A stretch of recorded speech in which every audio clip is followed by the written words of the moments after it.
Bonjour et bienvenue dans la météo du Bitcoin. Je suis désolé, hier il y a eu plusieurs alertes sur ma chaîne. Une sortie d'un live VV Investor que je me suis trompé, donc c'était 2 secondes, vous avez cliqué pour rien. J'en suis bien désolé pour les 600 et quelques personnes qui l'ont fait. Et quand j'ai voulu résoudre le problème en supprimant cette vidéo erreur, bah, j'ai supprimé la météo du Bitcoin de hier matin. Parce que mon cerveau il fonctionne pas bien, je suis en mode Covid. Et du coup, je l'ai réuploadé, ce qui fait qu'il y a eu 2 alertes météo du Bitcoin hier. Voilà, donc désolé pour le dérangement, merci d'être là. Aujourd'hui, nouveau jour, nouvelle vie, hein. Alors, il y a toujours un price action qui a l'air bullish sur le Bitcoin. On consolide sous des résistances et on attend un breakout ici. Le price action en daily est plutôt joli. Il y avait beaucoup de raisons de penser que ça allait être bon, qu'on était refait.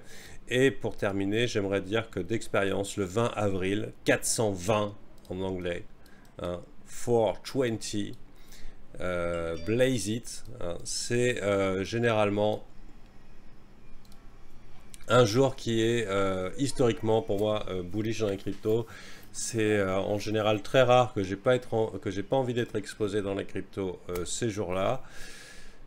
Mais étrangement, il y a quelque chose qui tourne pas rond et dans le marché et qui me plaît pas en matière de price action. Voilà. Bon. Maintenant, en tant que swing trader, hier on a vu des plays qui étaient plutôt logiques.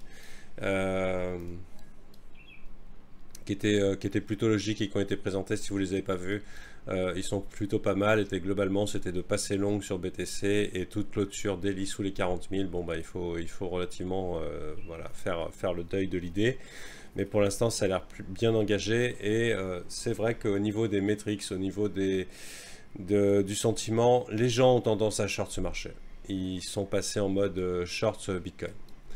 C'est d'accord, mais bon, est-ce que ça suffit pour monter? Parce que les acheteurs ne se présentent pas. Et c'est ça que je trouve pas net, c'est que je vois beaucoup de vendeurs sur le marché. Je trouve pas ça normal. Et c'est pas normal de la part d'acteurs qui normalement soutiennent le marché. Donc ça me plaît pas. Ça me plaît pas et ça me laisse pantois. Maintenant, hier, par rapport aux indices, c'était une journée relativement neutre, hein. C'était kill de volatility globalement sur la session US, hein. Donc il y a eu le move et ensuite plus rien. Euh, c'est pas bearish, c'est pas bearish. Ce que j'ai remarqué aussi, c'est que malgré les pushs à la hausse, le Bitcoin n'a pas voulu suivre. Donc ça, c'était pareil, c'était pas très très joli. Donc ça me pose question, est-ce qu'on reste dans ce range ou est-ce qu'on embrasse le mois de mai généralement propice? Alors, d'un point de vue purement saisonnalité, par le passé, j'aurais pris mon capital, je l'aurais investi dans les cryptos et j'aurais attendu fin mai, début juin pour vendre. Ça me paraît être c'est une bonne strat qui a réussi par le passé. Est-ce que cette fois-ci c'est différent? Probablement pas, mais en tout cas, il y a quelque chose qui va pas, c'est le manque d'achat au niveau BTC. Et là, par exemple, j'ai l'impression que le prix a juste l'intention d'aller chercher les 42 000, 42 400 et s'arrêter là, quoi. Pour ensuite repartir, voilà. C'était le bait. Pour l'instant, il n'y a pas de jus. Je vois pas beaucoup plus de jus arriver. Ceux qui auraient dû accumuler n'ont pas accumulé et lutte contre le move. C'est ce que je vois dans certains metrics. Donc, je sais pas,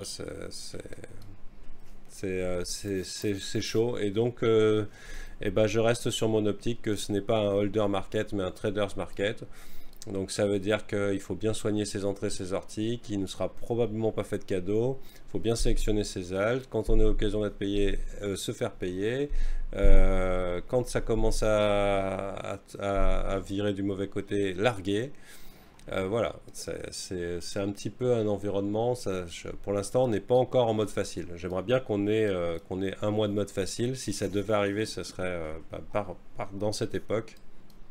Mais pour l'instant, on a vu le jeu des vases communicants qui se passe, par exemple GMT, Ape. on dirait qu'il n'y a pas assez d'argent pour tout pomper. Même pas deux en même temps. Vous voyez ce que je veux dire? Ape qui s'envole, GMT qui dump.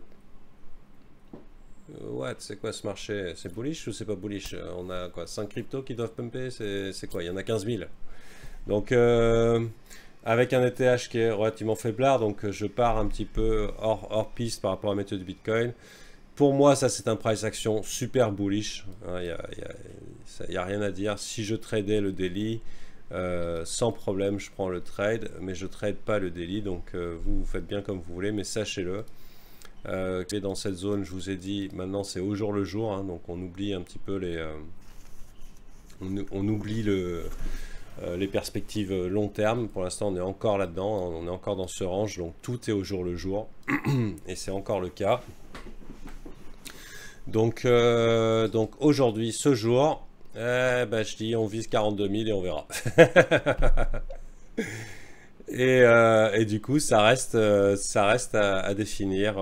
Ça reste à définir. Maintenant, si vous êtes trader, swing trader, et que vous voulez tenter, oui, c'est super. On a trouvé acheteur. Mais maintenant, il va falloir qu'on traverse les résistances que je viens de dessiner ici, là, celle-là. Il va falloir les passer. Donc c'est pas encore gagné, ça reste costaud. Et de ce qu'on voit au niveau achat-vente, c'est très hésitant. C'est très hésitant en tout cas pour se positionner BTC. Donc pendant qu'on a des beaux jours, pendant qu'on a une structure de marché qui est positive, pendant qu'on a un BTC qui est pas menaçant, qui décide d'aller, ça se trouve il va nous faire un avril-mai comme ça, hein, pour finalement terminer sa course. Ça c'est le côté le plus bearish que je puisse voir, parce que le Bitcoin n'est pas bullish dans sa structure là. Il n'est pas bullish du tout. Il est dans mode redistrib week off. On l'a déjà vu, mais bon, si vous regardez pas tous les jours, c'est un pattern qui paraît relativement logique. C'est une jambe baissière, consolidation qui ressemble à un bottom, et ensuite on va faire l'UTAD qu'on vient de faire, qu'on a fait il y a quelques temps, et là, avant de continuer vers le bas la jambe. C'est très possible qu'on soit dans une phase de redistribution. Il y a pas mal de signes qui semblent l'indiquer, même si bon, il y a des signes mixés. Pour que ça soit vaincu, ça, il faut une franche acceptation au-dessus des 50 000. Hein.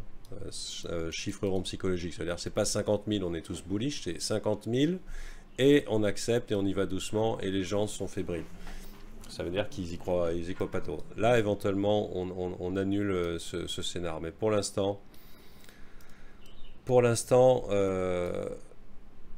au mieux, on reteste ici. Ça risque d'être compliqué. Et au pire, pendant la belle saison, pendant qu'on a quelques coins qui vont nous faire du marketing de public, hein, ça veut dire que les échanges, ils ont besoin de marketer les cryptos pour attirer de nouveaux acheteurs, et ben, on va prendre 2-3 coins, on va dire « Ah, si vous avez vu, si vous avez acheté celui-là et que vous avez fait x100, ah, vous auriez pu devenir riche. » Donc, de préférence avec un effet de surprise pour que personne n'ait acheté. Et ensuite, il y a les nouveaux venus qui arrivent et qui se font acte pour l'acte final qui est la perte potentielle ici et ensuite la capitulation finale. Donc ça bon, c'est pas arrivé, mais ça me paraît probable. Et donc vu que là on est dans la belle période, hein, historiquement, comme je vous ai dit, 420 Blaze It, 20 avril, et ben si vraiment il n'y a pas de jus, pour favoriser une petite saison d'alt et les opérations de certains groupes sur certains altcoins, et ben, pourquoi pas avoir un petit Bitcoin qui latéralise, qui va nulle part. Mais en tout cas, je peux vous dire qu'actuellement, je ne vois pas d'acheteurs acheter agressivement du Bitcoin. Ils ne sont pas motivés du tout, malgré un joli price action qui, pour l'instant, finalement ressemble à un bait, quoi. On n'en a pas. Si on regarde Ishimoku, en daily, il y a du boulot. On est coincé dans le nuage, bon, ça va. Résistance au niveau Kijun, on pourrait vouloir la retrouver. On a échappé en bas du nuage. Weekly, c'est pareil, hein, ça fait plusieurs fois qu'on s'installe sous nuage, mais qu'on repart. On ne veut pas trop, on est un petit peu coincé. La partie haute ici, point d'équilibre, kit jaune 50 800, donc ça serait logique qu'on y tente une échappée. Ouais, donc pour être un petit peu plus clair, ce que je vois sur FTX, c'est globalement que Sam n'est pas d'accord.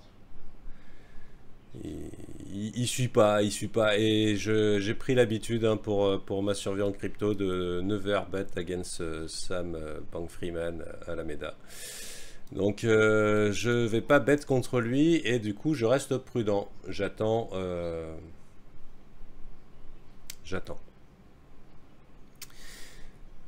Maintenant, voilà. Pour l'instant c'est comme ça. C'est Tendax du Slipax et pourtant pour des jours qui devraient être extrêmement favorables.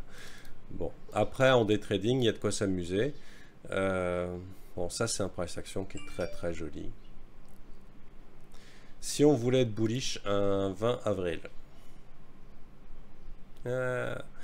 En fait, il y a une petite, il y aura une petite confirmation qu'on pourrait espérer. Il y aura une petite confirmation. Il y a pas mal de liquidations là qui attendent. Hein. Le problème, il est là. Le problème, c'est que là, par exemple, on a eu le push là qui a laissé tout le monde un petit peu sur le cul. La météo du Bitcoin hier qui vous disait c'est bullish, on est allé monter. Donc pour l'instant, je fais bien mon job d'analyste en tout cas. Ensuite, on latéralise avec les indices.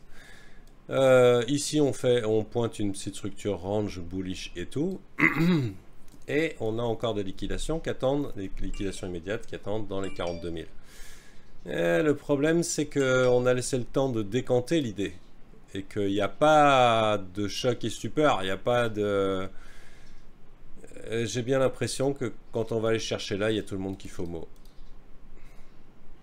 Et du coup, la question qui se pose, c'est est-ce qu'à partir de 42 000, Sam et ses potes, ils disent on achète? Et on dirait que c'est pas le cas, ils sont déjà en prise de profit. Ou alors, est-ce que ça suit? Donc selon comment ça se passe dans les 42 000, 42 400, on peut se dire ok, c'est pas fake. Mais pour l'instant, j'ai l'impression que les gens sont peut-être en train de limite FOMO et au prochain breakout, ils appuient sur la gâchette, ça y est, la voie est libre. Ah, et puis finalement, ça ne fait plus rien ici. Et encore plus vicieux que ça. Un petit peu quelque chose comme ça, vous voyez. Peut-être un petit peu plus vicieux. Soit ça rejette violemment, soit ça... Comme on avait vu, il y a... En début du mois, c'est signe de distribution sur des super graphiques. Donc voilà. Donc bon. Vous savez, on n'est jamais rect. Si on fait pas all-in x100, on ne sera pas millionnaire en 2 jours. Mais une chose est sûre, c'est que la préservation du capital, le sens de l'araignée, un instinct de survie ultra développé, peut permettre d'aller un petit peu plus loin dans l'aventure crypto. Et moi personnellement ça m'a bien réussi, je n'ai jamais brûlé aucun compte. L'araignée. Oh putain. Ok. Il faut que je la partage celle-là. Donc si vous aussi voulez profiter des blagues de Gogo Bingo, ça se passe en VIP uniquement. Sur ce, je vous laisse... je vous souhaite une bonne journée. Bullish ascendant prudence pour ce 420 Blaze It. Et bien sûr, chacun trade sa strat. L'essentiel, c'est de gérer son risque. Bonne journée à vous et à la prochaine.